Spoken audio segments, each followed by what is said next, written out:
Philip K. Dick.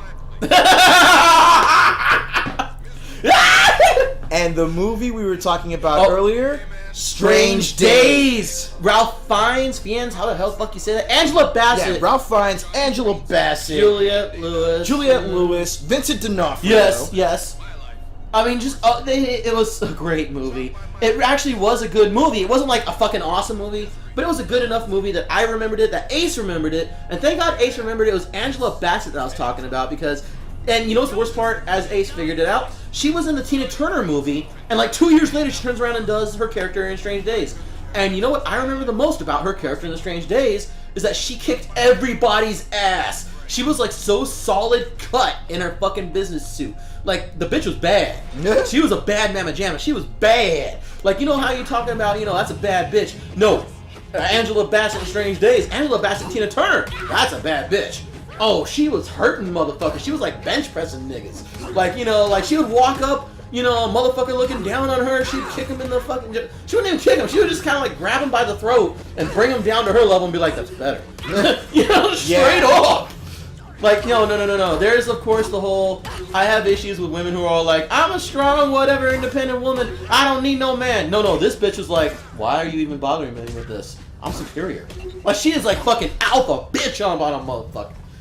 So anyway, here we are with Angela Bassett the game. I am that impressed that I'm just redubbing the stuff Halle Berry's ass the game. This is Angela Bassett the game. Not Angela Bassett's ass the game, because when you actually look at that ass and she looks back at you, you'd better be like, you have a very nice bum, madam. You better become correct and direct and polite with that shit, or she's gonna fucking take a pair of Tonfa to your ass.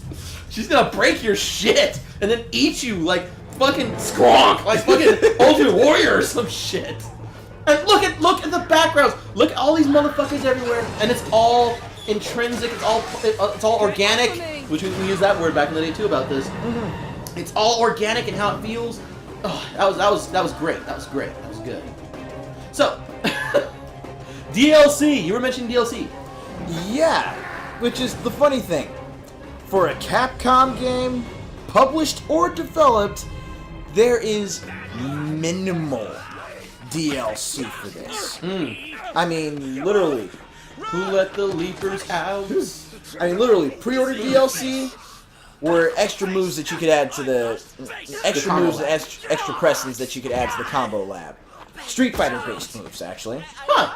Yeah, actually, you had the flash kick, the spinning bird kick, and I forget what the third one was. Oh, you got your first biggie. But yeah, there was minimal DLC. Most of it pre-orders. Now is out for like $3 to $5. I don't know. I don't really care. It's not necessary. Do you really need to make Milan do shoryukens and the Tatsumaki Senpu Kyaku? Would you like some bone kick? I hate having to always. It's just I tend to just do that. Just ego but seriously. Oh, one thing, while we're here, do you see that thing in the back of his neck? That's what happens to a person who's had their memories forcibly sucked out and fucked with. That's what happens when you become a leaper, and it's like a visibly fucked up thing, by the way. And I know it's a small detail, but I like it. Yeah. Yeah. It's one of those little details that really... Oh. It's one of those little details that really adds to the game. Whoa. Watching it.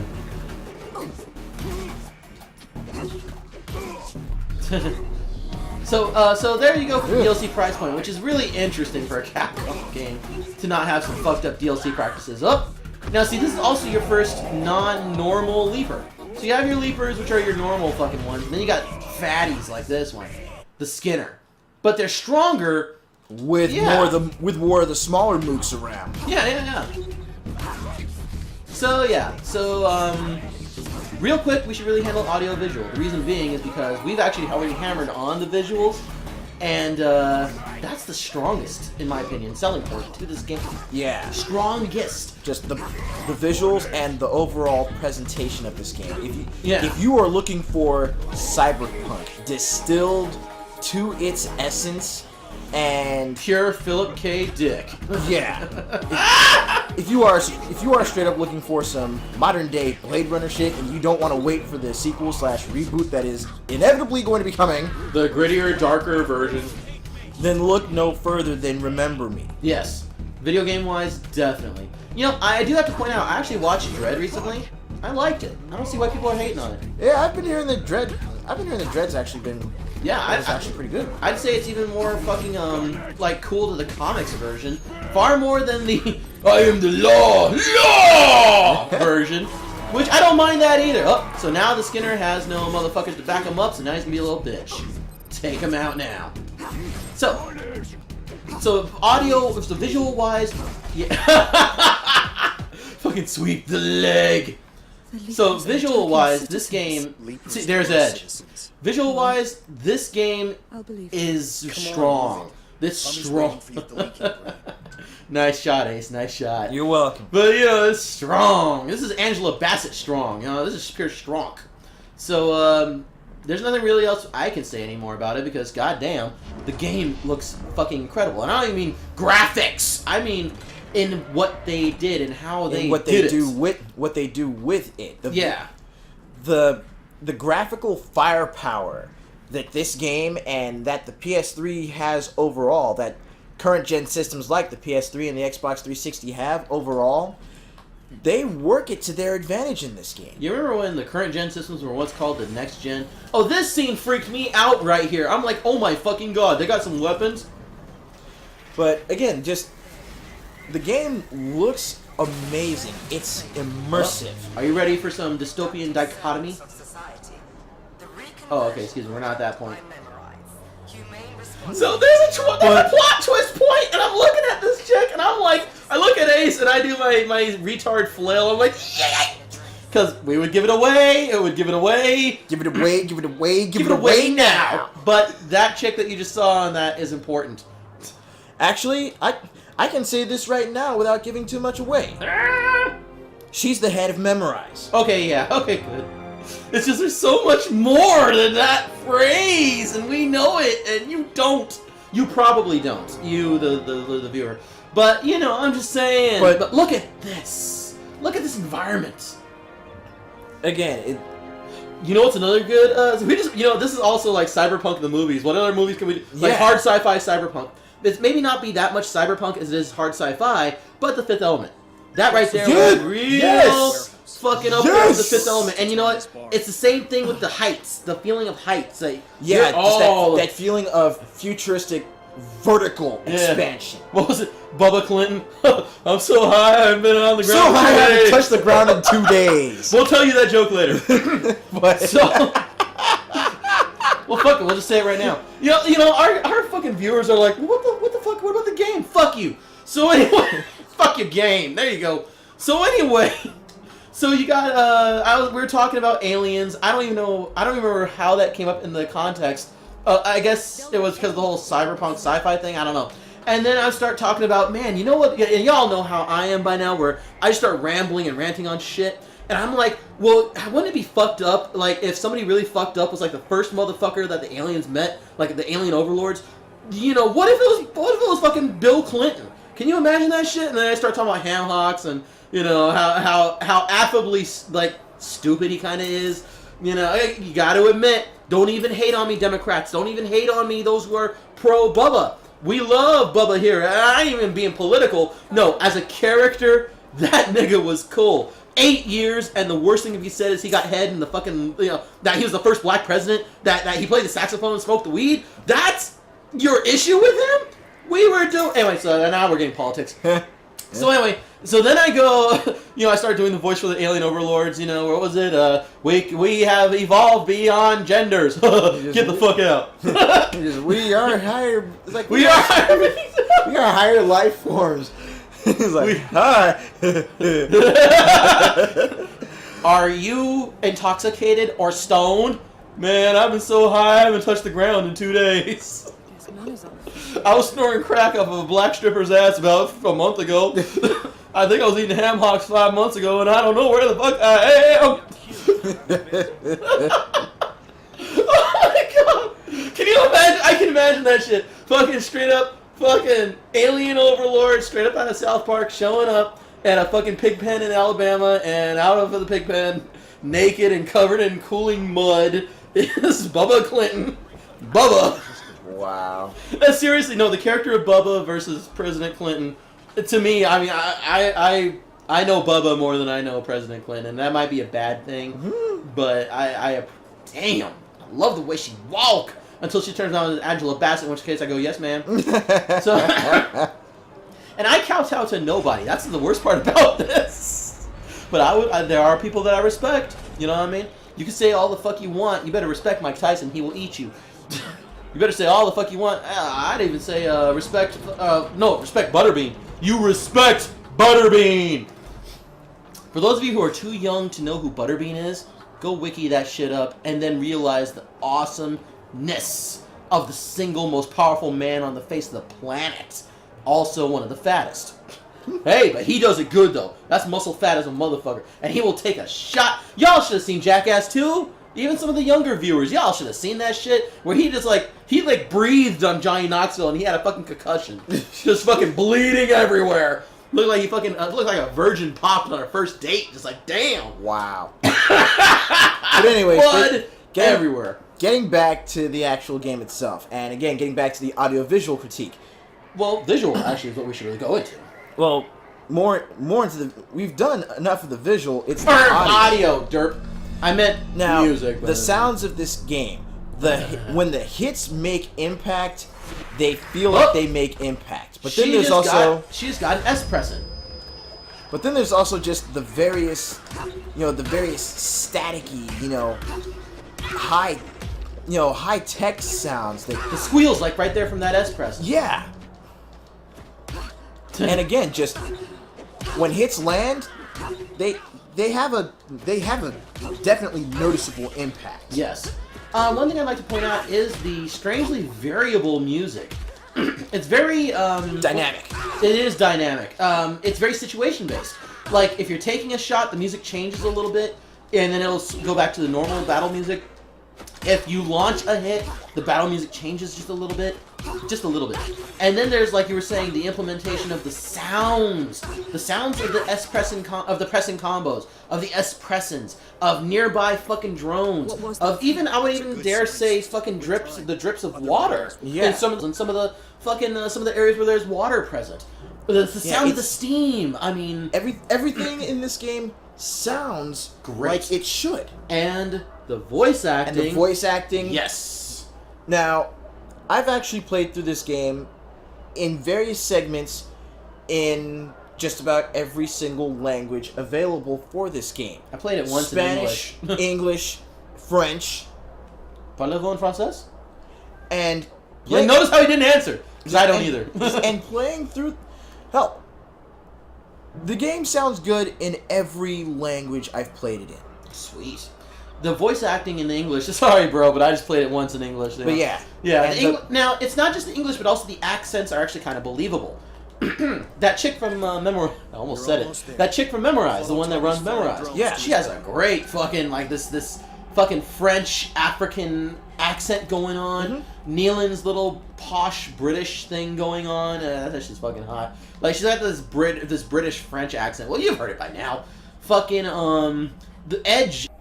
I know what French people sound like, because I was hanging out at 4chan for so long, and there was that whole Alizé craze, or whatever the hell her name was, that one chick who was like, by the time everyone's like, oh, she's not such a sweet little girl, she had like fucking 2 kids. Wow. Like, she's showing off her ass, and everyone's like, oh, she's not such a sweet girl. It's like, Miley Cyrus, and it's like, well, fucking, she has 2 kids, what the fuck? And then there's, again, just like, some of the other characters you run across in this game, and some of the bosses, like freaking King Christmas. Fuck King Christmas! Fuck him in the ass! Fuck that motherfucker. Oh, I fucking hated his chunky butt. Damn! Fuck that mother... No, seriously. Oh. I hate the game because of this. Falling sucks. I hate these falling things. And it will happen. It will happen in this game. It will happen as a part of the storyline. It happens like 2 or 3 times as a part of the storyline. And that shit drives me nuts. I have an agoraphobia. I'm not like so agoraphobic that I can't fucking get the job done, but I am agoraphobic in that if I'm just climbing down something, don't ask me why, and I look down, I'm actually pretty cool. But if I look out, suddenly it feels like my whole body is pitching towards the horizon. Yeah, then all of a sudden, that's it. It's over. And Oh, Jesus, the skylines in this game. I would like to point out that the game actually kind of, it gives you like that nice little shot, you know what I mean? Not even of her ass. I'm not even talking about her ass. I'm talking about of the fucking environment this time. The nice establishing shots. The aesthetics! Philip K. Dick would be proud. Okay, that one was kind of forced, but it was there. So, speaking about characters, you know, there's also Trevor. Headache Tommy. God damn it. Tommy! Headache Tommy. Well, no, he might as well be Kevin from freaking Metal Gear Rising. Basically, if you look at the eras and the years, you know, he could have been over here for retirement. I'm just saying. Could have been. Yeah. But either way, just back to the characters in this game. Kevin is such Tommy! I did it. Tommy is such a bro. He's a card. He really is. In a good way, in the best of ways. Now, I've heard of some other reviewers who will remain nameless. You thought I was going to say their name? No. You thought I was going to say Philip K. Dick's name? Ah, shit. Fallen into my own trap. Yep. Hoisted by my own petard. But you were saying... Yeah, that some of them believe that he was forced. Some of them believe that the romantic tension between the two was forced. Which, yeah... But I look at it more like, it's more like foxhole romantic tension. Yeah. You know what I mean? These are two warriors. Seeing as how they were both memory hunters. Yeah. Spoiler. Funny story. As you will know in the story, as you'll find out, look at that scarred motherfucker. Look at how scarred he is. I don't even scarred. No, he bears his scars strong. And like, did it. Look at him. Come here, sweetheart. He's like your big brother. Nealon. He's a bro. You know, I hate to point this out, but I think I even pointed out the last time we were talking about this game.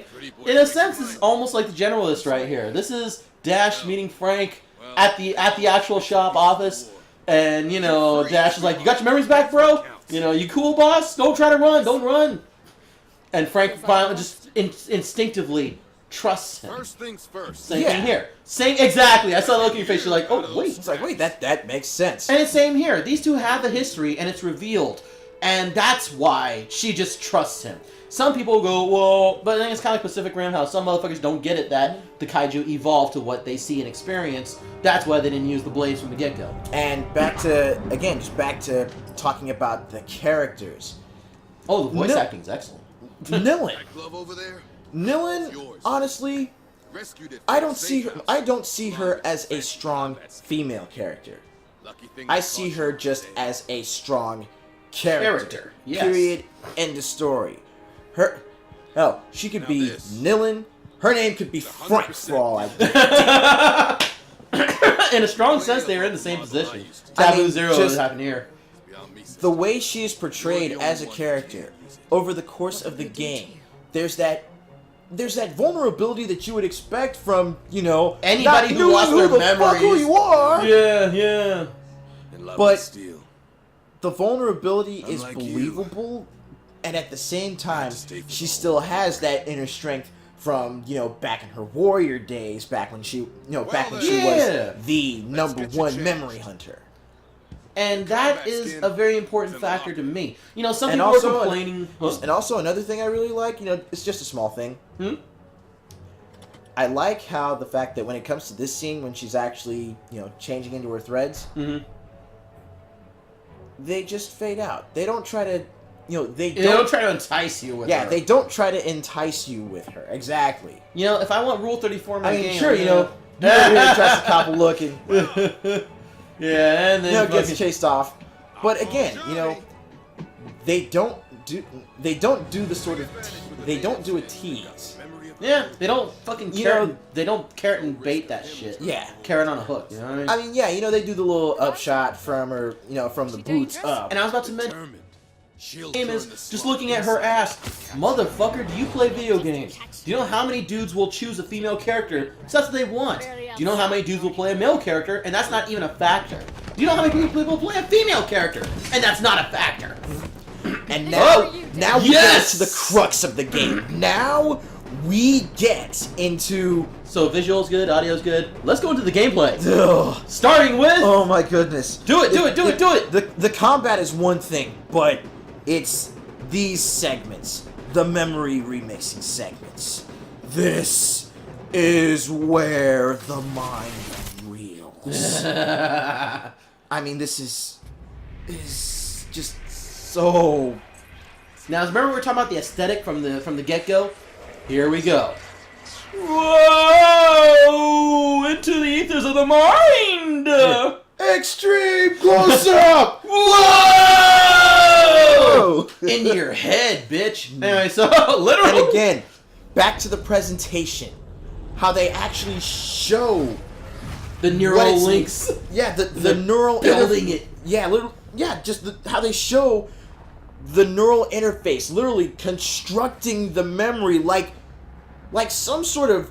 Like you're actually hacking into her memories, which is what it is. It's like fucked up Legos. Yeah!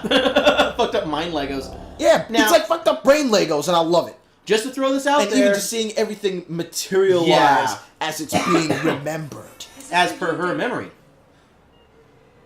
Now, you're no. Yeah. That was, now, storyline-wise, I think we mentioned it earlier. I don't remember. But there is only one memory remixer. Shared happy memories as presented in the game. There's only yours. I mean, Nealon's. I mean, yours! I mean, fucking A. Yeah. No, I was out for... Nilin is actually the top memory hunter because she has that equipment that allows her to rewrite people's memories. That's what makes her different. Whereas other memory hunters can just hack in and steal information like cerebral espionage style. Yeah, it's like Johnny Mnemonic style. Yeah. Yeah, what you were naming earlier. So right off the bat, with all the memory, when it comes to the memory remixes, first you get to see the scene, which is what we're doing right now, in fact. And the funniest part is after I played this game, or after the very first memory thing, and I got used to it. Every time I'm looking at these things, like every video after this, I'm like, okay, so what's gonna glitch? What's gonna be fucked up? Because first comes the visual, the actual seeing the memory, how it goes down, and keeping in mind, they just point blank told you, or will tell you, what you gotta do to the objective of each memory remix. Now, I have to admit, this first remix is so screwed up. One of the things that Nealon muses on... It's so screwed up, but at the same time... It's necessary. It's necessary, and I think it's really awesome, because it brings another awesome character into the fold. That's Olga is cool people, but, you know, it's still one of those things where... well, you're all gonna play it anyway, and you're seeing us do it anyway. You have to remix her shit to make her your ally by making her think memorize, kill her husband. Who was already a memory junkie anyway. He was a Sensen junkie. But, yeah, objective. And by the way, Dr. Quaid! Dr. Quaid! That ass. That's a fuck... What was it good? Quaid, let me into your mind, you know? There's... That asshole. Yeah. So, the first thing you do is that you gotta accept it and then go back. There's heavy rotations, I use heavy rotations, of the left thumbstick. Yep. Or was the other... yeah. Yeah, you can use the left thumbstick to rewind or fast forward through the memories. Which I used a lot. You know, R1 speeds it up, and, like, the slower you go on the stick, the slower the memory will actually rewind, and... You will need that, because as you're looking for glitches, that is literally... You want to show them, Ace? Yeah. As you are looking for glitches... Ooh, as you were looking for glitches, Ace! Ace! Here. Where? No, right here. It says you're approaching a memory glitch. Oh, damn it. I forgot they kind of handed that to you. Oh, there it is. Here it comes, right? So, yeah. There.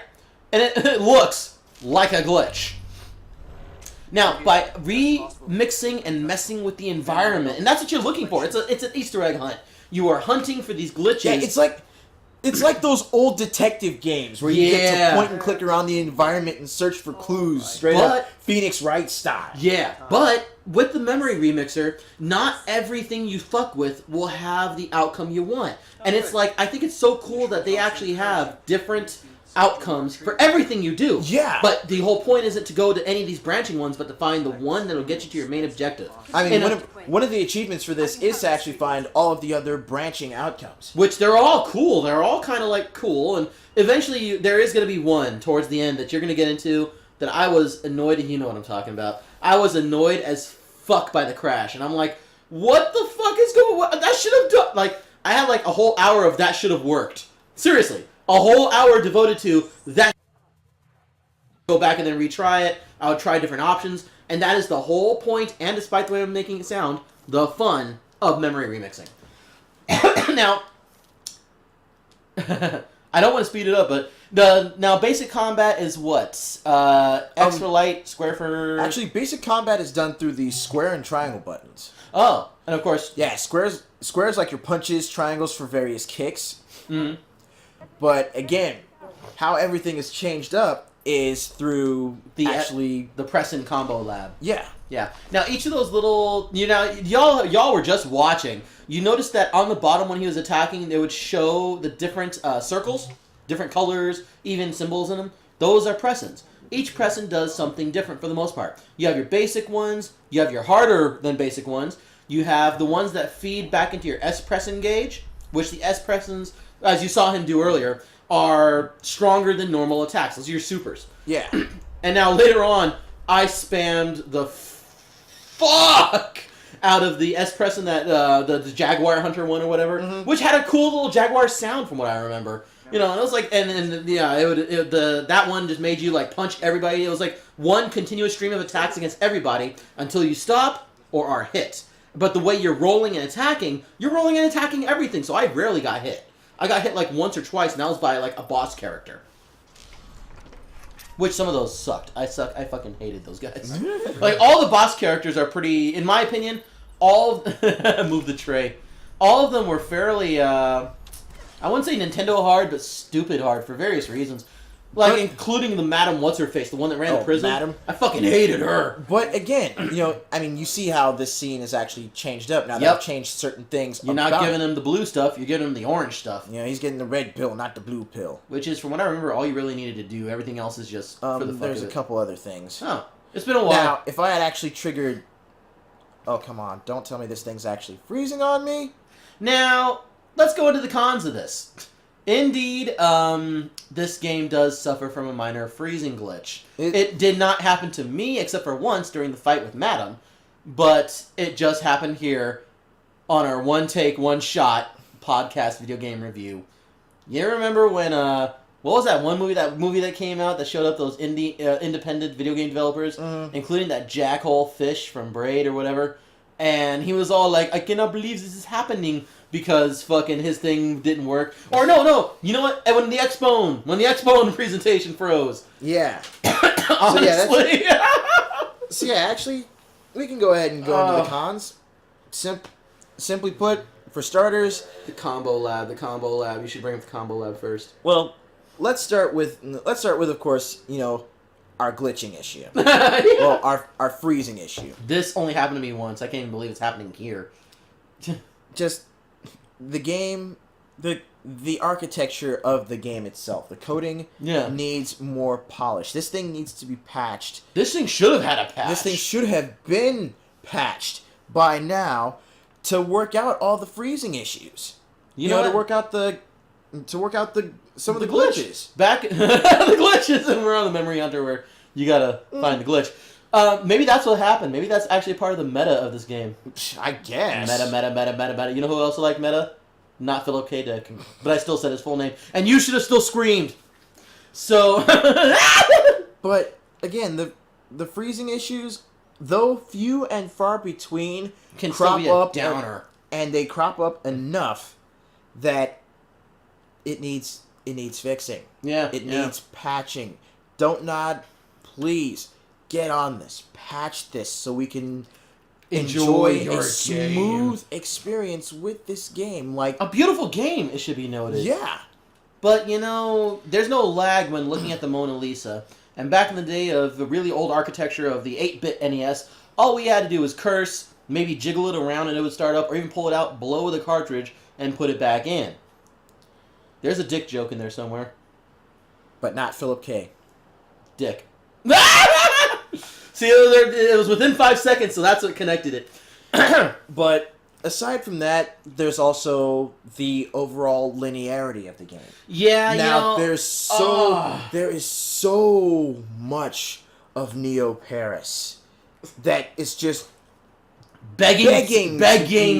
It's begging to be explored. It's begging to get parkoured up. It's begging. You know what? Mirror's Edge gave us a lot of shit to go through.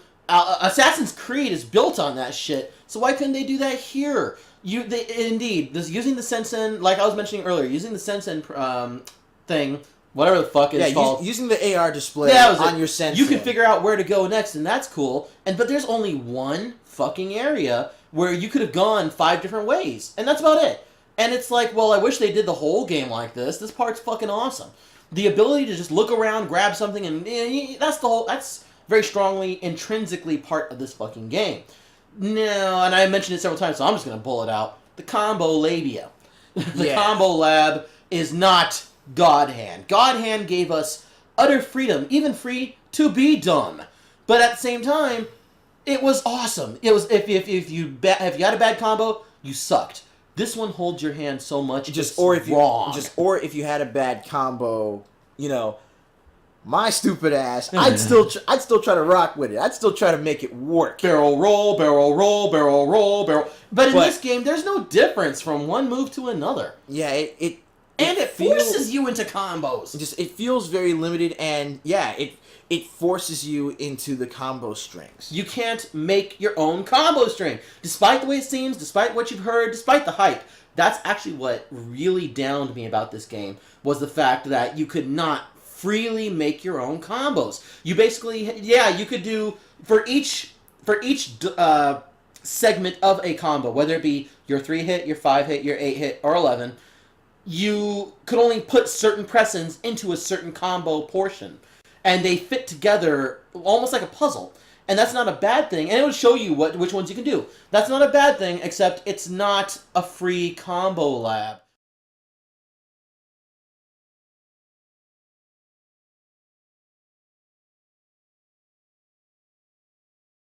I'm mad! As you can see, that is actually one of the reasons why we can't give this game any higher than what we're about to rate it. Well, the gameplay, it glitched up in the middle of the fucking gameplay. Yeah, and the thing is, it wouldn't be so bad. This would not be so bad if we weren't so invested and so immersed in this. Not just for the purposes of the review, but playing the game. Just playing the game, checking it out. Enjoying and having fun with the game. That environment. So again, please, please, please, please, guys, don't nod. Patch this. Please. We're asking you. This is like if you go to a restaurant and they're like, hey, hooligans, and we're like, we're the hooligans. And you're not. And they're all like, well, you want to come in and have a burger? And we're like, you got ribs? And they're all like, yeah. And so we're like, okay, fucking hey, let's do it. Go. So we get in there and there's a fucking line. You know, it's not that I have issues that we got to go into a restaurant that has a line. It's just, you know, you invited us in. He's like, you invited us in, and there's a line. So if we were gonna go hang out at a restaurant and there's a line, it's like, you want to just go to Bob's Burger and Brew or something, or go fucking McDonald's, or go grab someplace else. Something, yeah. I mean, seriously, this is the gamer equivalent of blue balls. All right, this is straight up. This is straight up blue thumb. This is blue thumb right here. This is dead fish in the middle of great sex. It's the great sex. Analogus interruptus. Oh! But it is. It is. This shouldn't be happening. And it doesn't matter that it happens once in a while. It doesn't. Honestly, to me, it doesn't even matter. Well, it does matter that it happened in the middle of our freaking podcast, for crying out loud. That sucks. To the point where we had to cut to live fucking feed. That sucks. But, I mean, I've got my PS3 pretty much permanently set to log on to the network, log on to the internet every time I power it up. And I would think that, you know, if I'm logging on to power it up, if I'm logging on and I throw in Remember Me, I'm thinking that it's been long enough now that, you know, I'm going to turn it on and, oh, look, there's a title update. Do it! Fucking put it on! Hook it up! Perhaps that update would fix the freezing errors that we've been getting. Well, you know what? Philip K. Dick, So, But again, let's go back to the other cons for the game, which that's actually the strongest cons in my opinion. yeah, That's all the cons. the strongest of the negs against this game is the freezing, because it takes such a smooth, seamless experience, and then next thing you know, your sideshow Bob walking into a rig, just. You know, we were going to mention about the various types of monsters and the various types of the mobs and the boss characters that we were about to go into that, but now we can't because it's frozen. Fuck. I mean, I seriously had to hard reset my system, and I don't have the time or at this point really the patience to do it. So let's just, you know what, on the coattails of our enduring, smoldering anger, let's just want to say it. Let's go ahead and wrap this up. Brass tacks. I'm saying 7. Mid 7, almost low 7. The more we talk about it. I'll stick with mid to high, because I like this game. So either way, 7. I like this game, and when it comes down to it, when you actually get the chance to really play it, and you know when it's not freezing on you, it's a solid experience. But I hate to ask this. I think I was about to ask this earlier. But are you still going to say that it's worth it at $40 or $50? I'd almost say it's at 50 to 60. Not anymore. Not after this harsh reminder. I would say 25 to 30. Yeah, if you can get your hands on it used, get it. Sniggity snaggy. This shit is fun.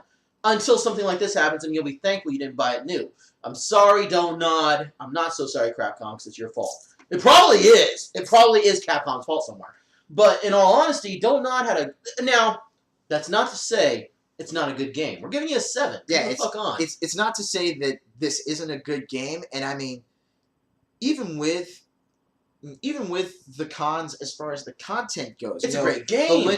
Even with the linearity of the game itself, and with the limited combo lab, this is a game that could actually beg for a sequel, especially if done right. The story is amazing, and the little information logs that you pick up over the course of the game that give you, which we also couldn't go into because the fucking thing froze on us. Which gives you even more background on how the world has developed and how the world has changed with the advent of that technology. Which it would cripple whole not civilizations, but industries. It would cripple them.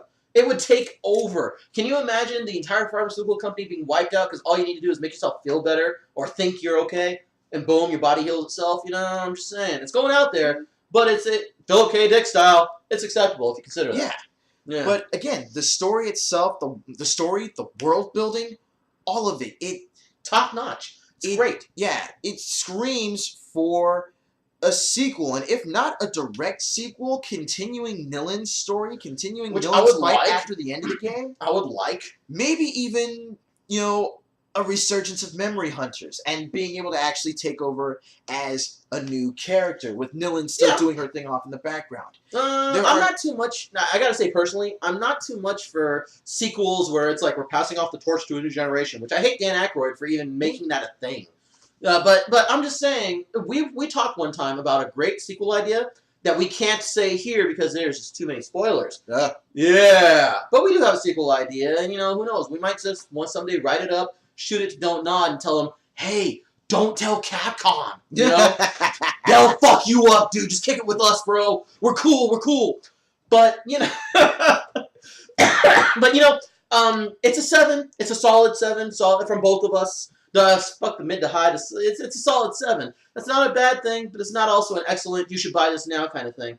This is, on the other hand, I would like to point out, I got the idea, I'm like, wait a minute. As a flagship game, as the Vanguard, exactly, this is a great start for Don't Nod, and I am excited to see what else they're going to bring. I want to see what else they're going to bring to us. I'm hoping it is a sequel. Maybe they'll patch this up and go from there. Add some more shit to it. Open up the content. I would spend money to open up Neo Paris and fuck around in it. Oh my god, can you imagine ambushing Leapers rather than getting ambushed? Yeah. Just a more open world soapbox type game. I mean, basically take the openness and just the free the freedom of exploration that you get in games like Grand Theft Auto, Batman, Arkham City, Once again, Assassin's Creed. But now some people would argue that this is an action game. It's supposed to be linear. It's a platformer. If it was a normal platformer, I would say yeah, sure, I agree. But it's not. It's something that has free running, not even parkour, but free running involved. And when there's free running involved, you need motion. You need that freedom. You need the free to be dumb. You need the expanse. Yeah. But this is a better flagship game than say Heavenly Sword. And from Heavenly Sword we got DMC, and we already know how that ended up. But but definitely, as far as being the flagship for a new franchise, or if nothing else, again, just the flagship game for an up-and-coming developer like Don't Not Entertainment, this was a really good effort.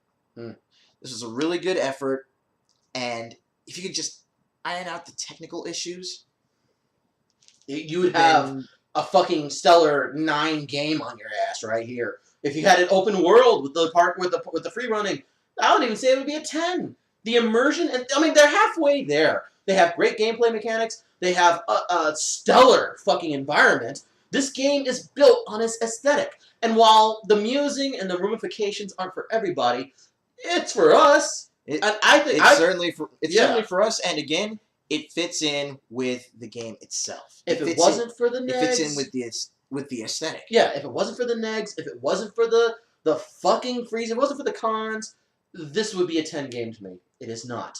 It is a 7. But them's the breaks. Yep. Yeah. Them's the breaks, but it is still a damn good effort.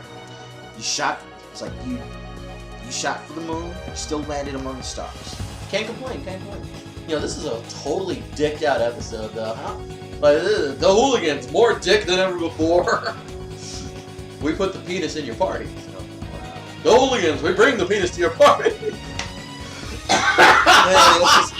So anyway, that's our rating. That effectively is our review of Remember Me from Don't Not Entertainment, published by Capcom when they're thinking straight.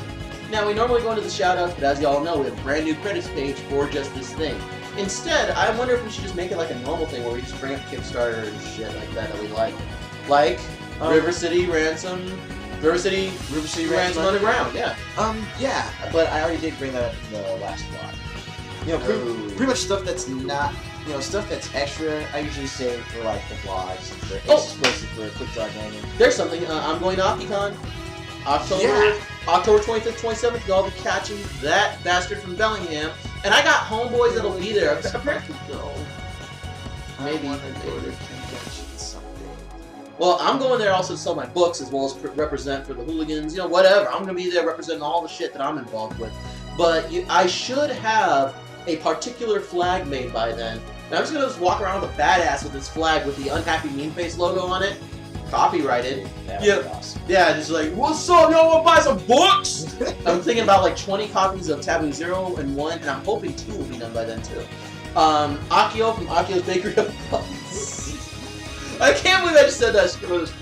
Apparently, Aki Bro moved over to Seattle, and he's talking about he's going to meet me there, so he's got like 5,000 motherfuckers that he knows, so if y'all over there, you see me, you see the flag. Look for the flag. If you see the flag of bitterness, oh shit. This will pretty much be making it 40 minutes once it's all put together. Well, check the shoutouts. I'm going to Aki Karn. Anything from your side? Nope, just more. Just keep an eye out for more to come. I'm gonna start working on the Dynasty Warriors videos again pretty soon. And hell, next week, I think I have a good idea for what we can review next week. What would that? Well, you want to reveal it here, or you want to wait for the preview? We'll have the list. Yeah. Well, I'll work up the preview and I'll show you guys what I want us to review for next week. This will be interesting. But if even after we fade out here, if you hear someone getting beat, that's probably me after I tell them what we're gonna review next week. So until then, it's Blazing Ace Nelson. I am that bastard from Bellingham. And we are the Hooliganz. and you're not. We'll see you next time.